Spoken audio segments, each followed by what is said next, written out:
अस्सलाम अलैकुम दोस्तों। उम्मीद करती हूँ आप सब खैरियत से होंगे। हमारे चैनल में आप सबका दिल की गहराइयों से इस्तकबाल है।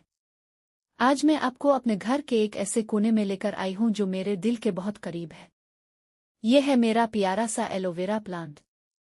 जब भी सुबह इस पौधे पर नजर पड़ती है तो दिल को एक अजीब सी खुशी और सुकून मिलता है। सब्ज रंग हमेशा ताजगी और उम्मीद का एहसास दिलाता है और मेरे लिए ये पौधा सिर्फ एक पौधा नहीं बल्कि कुदरत की एक खूबसूरत नेमत है। आज मैंने सोचा कि आप सबके साथ भी ये लम्हा शेयर करूं। आइए मिलकर इस पौधे को देखते हैं, इसकी सफाई करते हैं, खुश्क पत्ते हटाते हैं और साथ साथ जिंदगी की कुछ खूबसूरत बातें भी करते हैं। देख सकते हैं कि ये एलोवेरा काफी फैल चुका है। इसके साथ छोटे छोटे नए पौधे भी निकल आए हैं। हर नई कोम्पल ये सिखाती है कि जिंदगी में हमेशा आगे बढ़ने की उम्मीद रखनी चाहिए। रोजमर्रा की मसरूफ जिंदगी में हम अक्सर अपने लिए वक्त निकालना भूल जाते हैं, लेकिन सिर्फ चंद मिनट पौधों के साथ गुजारने से भी ज़हन हल्का हो जाता है। मुझे बागबानी का बहुत शौक है और जब भी वक्त मिलता है मैं अपने पौधों की देखभाल जरूर करती हूँ। आज मैं इसके सूखे हुए पत्ते भी साफ करूंगी ताकि ये मजीद खूबसूरत लगे। अगर आपके घर में भी एलोवेरा है तो कमेंट में ज़रूर बताएं कि आप इसकी देखभाल कैसे करते हैं। मुझे यकीन है कि छोटी छोटी खुशियां ही जिंदगी को खूबसूरत बनाती है। एक कप चाय सुबह की ठंडी हुआ और सब्ज पौधे, इससे बेहतर आगाज शायद ही कोई हो। अगर आपको मेरे ऐसे सादा कुदरती और फैमिली व्लॉग्स पसंद हैं तो वीडियो को लाइक करें, अपने दोस्तों के साथ शेयर करें और चैनल को सब्सक्राइब करना ना भूलें। आज का दिन यहीं से शुरू करते हैं और उम्मीद है आप आखिर तक मेरे साथ रहेंगे। जब भी मैं अपने पौधों के साथ वक्त गुजारती हूँ तो सारा दिन की थकन जैसे खत्म हो जाती है। अगर आप भी रोजाना सिर्फ 10 या 15 मिनट अपने पौधों के साथ गुजारें तो यकीन माने आपको बहुत सुकून महसूस होगा।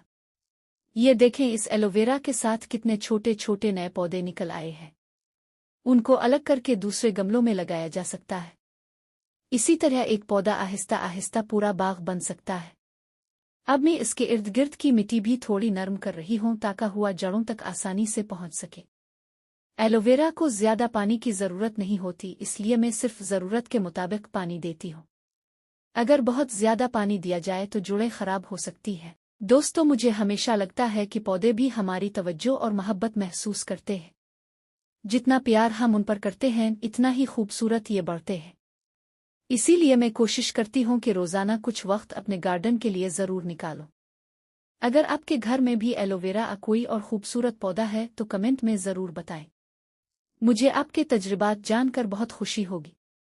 अब मैं इस पौधे को थोड़ा साफ पानी दूंगी और इसे धूप वाली जगह पर रख दूंगी ताकि ये मजीद हरा भरा हो जाए। आज का ये छोटा सा काम मेरे लिए सिर्फ बागबानी नहीं बल्कि एक खूबसूरत एहसास है। जिंदगी की असल खुशी उन्हीं छोटे छोटे लम्हों में छपी होती है। अब मैं आपको अपने एलोवेरा के वो नन्हे नन्हे पौधे दिखाती हूँ जो वक्त के साथ खुद ही बड़े पौधे के इर्द गिर्द निकल आए हैं। ये देखकर मुझे हमेशा खुशी होती है कि कुदरत किस खूबसूरती से एक पौधे को कई नए पौधों में बदल देती है। आज मैं उनमें से एक दो छोटे पौधे एहतियात से अलग करूंगी ताकि उन्हें नए गमले में लगा सकूं। अगर आप भी घर में एलोवेरा रखते हैं तो ये तरीका आपके लिए बहुत आसान है। सबसे पहले मैं मिट्टी को आहिस्ता आहिस्ता ढीला करती हूँ ताकि जड़ों को नुकसान न पहुँचे। फिर छोटे पौधे को नरमी से अलग करती हूँ। कोशिश करें कि इसकी जड़ें महफूज रहें क्योंकि यही उसकी अच्छी नशोनुमा की बुनियाद होती है। अगर आपको आज का ये व्लॉग पसंद आ रहा है तो वीडियो को लाइक करें, कमेंट में बताएं कि आपके घर में कौन सा पौधा मौजूद है और अगर आप पहली बार हमारे चैनल पर आए हैं तो सब्सक्राइब करना मत भूलें।